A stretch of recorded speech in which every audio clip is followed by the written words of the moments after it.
10 megaprojektet më ambicioze në botë. Qyteti ekonomik i mbretit Abdullah, Arabia Saudite.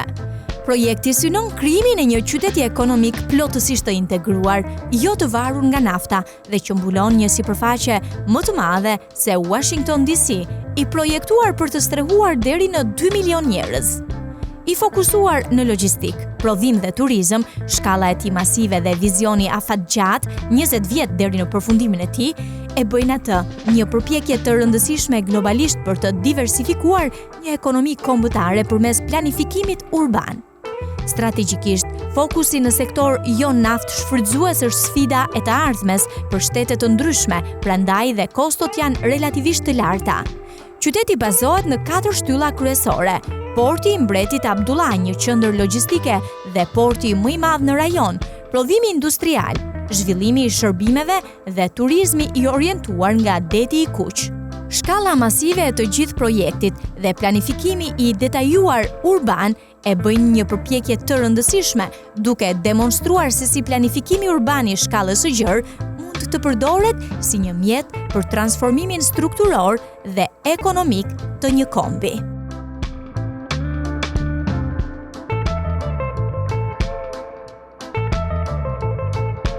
Sistemet e transportit Hyperloop. Ai është një koncept revolucionar transporti që propozon lëvizjen e pasagjerëve në kapsula përmes tubave me presion të ulët, pothuajse në vakum me shpejtësi që te kalojnë 700 milje në orë, duke eliminuar praktikisht kohën e tranzitit midis qyteteve të mëdha. Ai përfaqëson një ndryshim të plotë në teknologjinë e lëvizshmërisë që aktualisht po ndiqet nga disa kompani private dhe qeveri në të gjithë botën, duke shtyrë kufitë e fizikës dhe inxhinierisë. Ky dizajn ka për qëllim uljen drastike të rezistencës së ajrit, duke i lejuar kapsulat të arrijnë shpejtësi që te kalojnë 1120 km/h. Kjo shpejtësi do të eliminonte praktikisht kohën e tranzitit midis qyteteve të mëdha, duke e bërë udhëtimin nga Los Angelesi në San Francisco po aq të shpejt sa një udhëtim me avion. Hyperloop përfaqëson një ndryshim të plotë në teknologjinë e lëvizshmërisë dhe po ndiqet aktivisht nga disa kompani private dhe qeveri në të gjithë botën, të cilat po shtyjnë kufitë e fizikës dhe inxhinierisë për të bërë të mundur këtë vizion futurist.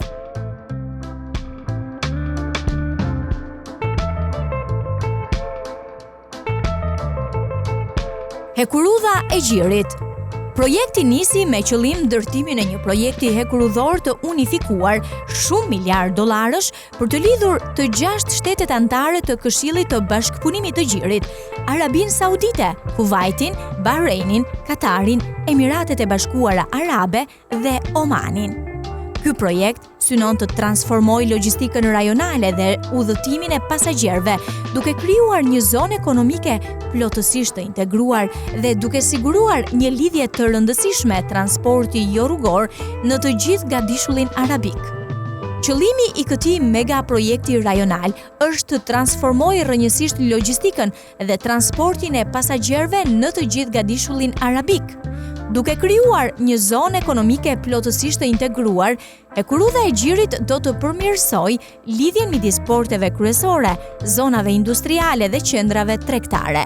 Kjo lidhje hekurudhore do të sigurojë një alternativë thelbësore, jo rrugore për transportin e maldrave dhe do të rrisë efikasitetin e tregtisë ndërrajonale, duke ulur kostot e transportit dhe duke forcuar pozicionin gjeoekonomik të gjithë bllokut të gadishullit të gjirit.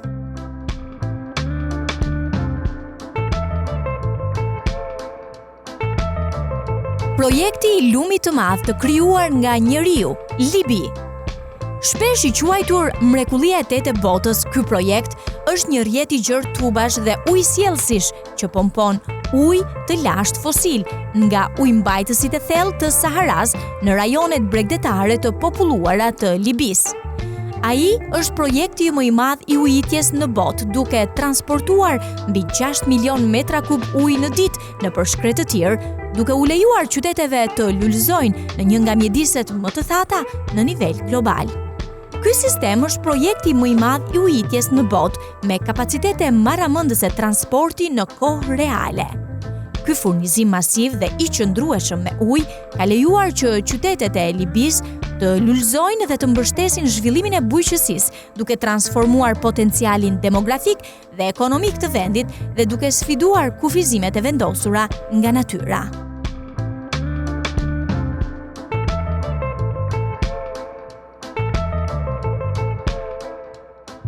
Projekti i transferimit të ujit Jug-Veri, Kin.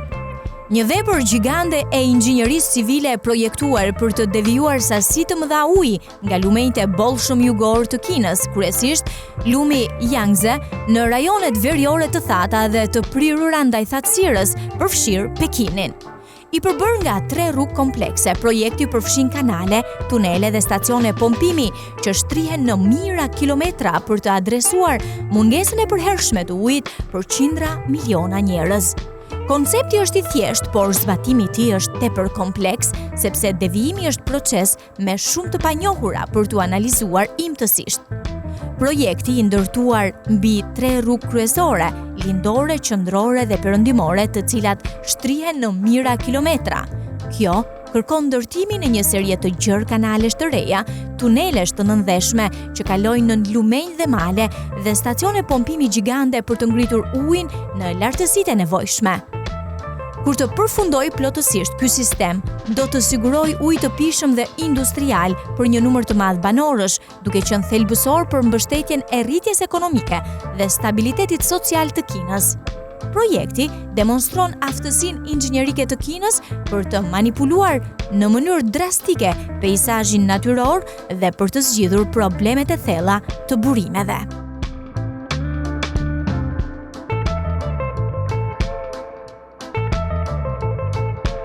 Stacioni ndërkombëtar hapësinor. Edhe pse tashmë funksional, montimi i stacionit ndërkombëtar hapësinor përfshinte bashkëpunimin e 15 kombeve dhe ishte ndërmarrja më komplekse politike dhe teknologjike e provuar ndonjëherë në hapësirë. Stacioni është trupi më i madh artificial në orbit dhe i banuar vazhdimisht, duke shërbyer si një laborator unik për kërkime shkencore që nuk mund të kryhen në tokë.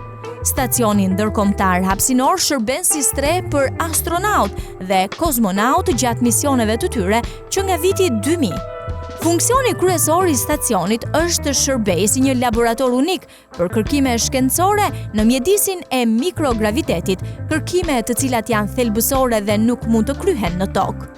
Kërkimet përfshin studime të fizikës, biologjisë, astronomisë dhe zhvillimin e teknologjisë për misionet e ardhshme hapësinore me qëllim të thelluar, duke shtyr kufijtë e njohurive dhe qëndrueshmërisë njerëzore në hapësirë.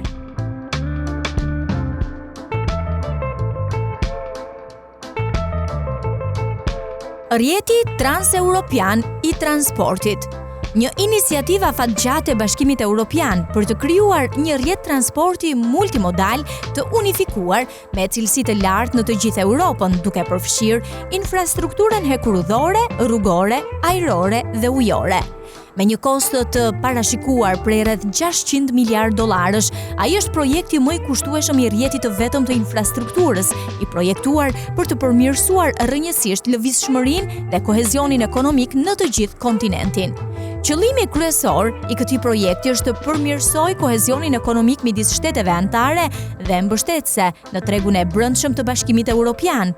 Duke hequr pengesat infrastrukturore dhe duke krijuar korridore kryesore transporti, të quajtura korridore të rrjetit kryesor, ky projekt jo vetëm që do të shkurtojë kohën e udhëtimit dhe transportit, por gjithashtu do të luajë një rol kyç në qëllimet mjedisore të Bashkimit Evropian, duke nxitur kalimin drejt mënyrave të transportit më të qëndrueshme si hekurudhat për të reduktuar emetimet.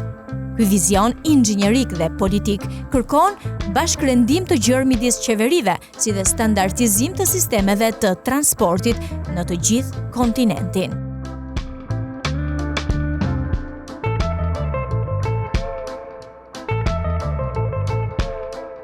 Reaktori ndërkombëtar eksperimental termonuklear. Një bashkëpunim shkencor i gjerë dhe ndërkombëtar me seli në Francë, i cili synon të demonstrojë fizibilitetin shkencor dhe teknologjik të bashkimit bërthamor, energjia që furnizon diellin dhe yjet në tokë. Projekti aspiron të jetë pajisja e parë e këtij lloji që prodhon një plazmë të qëndrueshme e cila gjeneron 10 herë më shumë energji termike se sa fuqia ngrohëse e injektuar, një hap kritik drejt energjisë së pakufizuar dhe të pastër. Ky projekt synon të demonstrojë vizibilitetin shkencor dhe teknologjik të fuzionit bërthamor. Për këtë qëllim, po ndërtohet pajisja më komplekse inxhinierike në botë, një reaktor i llojit tokamak. Kjo arritje do të ishte një hap kritik dhe përfundimtar drejt ndërtimit të centraleve elektrike të fuzionit bërthamor komercial. Në thelb, ky projekt po përpiqet të krijojë dhe mirëmbaj një diell të vogël në tokë në temperatura që arrin deri në 150 milion gradë Celsius, një sfidë e jashtëzakonshme në fushën e fizikës dhe inxhinierisë.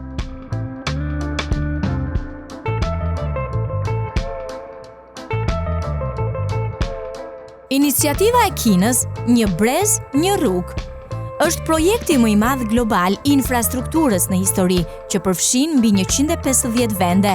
Ai synon të rrisë ndjeshëm lidhjen globale përmes një rrjeti të gjerë rrugësh, hekurudhash, portesh, tubacionesh dhe korridoresh ekonomike. Ndërsa është e vështirë të përcaktohet me saktësi investimi i vlerësuar në shumë segmente të tij, shkon në triliona dollar deri në 8 trilion dollar, duke ripërcaktuar rrugët tregtare globale dhe ndikimin gjeopolitik. Thelbi i këtij projekti është ndërtimi i një infrastrukture masive, duke përfshirë rrugë, hekurudha, porte të mëdha, tubacione energjetike dhe korridore ekonomike që lidhin pjesët më të largëta të botës me Kinën. Ky përqendrim tek zhvillimi i infrastrukturës synon uljen e kostove të tregtisë, shkurtimin e kohës së tranzitit dhe hapjen e tregjeve të reja për mallrat kineze.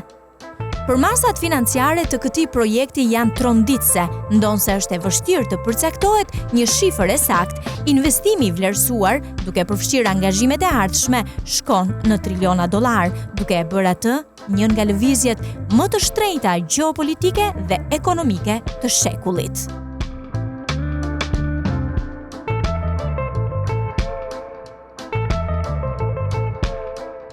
Kjo listë përfshin projekte që janë të jashtëzakonshme për sa i përket kompleksitetit politik, shkallës inxhinierike, kostos ose revolucionit teknologjik, duke nxitur ndryshime globale në zhvillimin urban, energjinë dhe infrastrukturën. NEOM ose The Line, Arabia Saudite. Krijimi i një qyteti futurist me një vlerë prej 500 miliard dollarësh, i pari në brigjet e detit të Kuq, i projektuar të jetë 100% i mundësuar nga energjia e rinovueshme. The Line është një qytet linear i projektuar 170 km i gjatë dhe 500 metra i lartë, me fasada pasqyrë që do të strehojnë 9 milion banor pa makina, rrugë ose emetime karboni. Shkalla dhe koncepti i urbanizimit me zero gravitet vertikal janë të pashembullta. Koncepti thelbësor i The Line është urbanizimi me zero emetime karboni dhe zero makina, duke thyer modelin tradicional të qyteteve. I projektuar për të aplikuar atë që quhet urbanizëm vertikal ose zero gravitet, ku funksionet e jetesës, punës dhe shërbimeve janë të vendosura në shtresa vertikale, ky projekt është vërtet magjik. Koncepti dhe struktura e tij lejon që të gjitha nevojat bazë të banorëve të jenë të arritshme brenda një shëtitje 5 minutëshe, duke eliminuar plotësisht nevojën për rrugë dhe automjete. Transporti ultra i shpejt nëpërmjet sistemeve hekurudhore nën sipërfaqe do të sigurojë lëvizjen përgjatë gjatësisë së qytetit.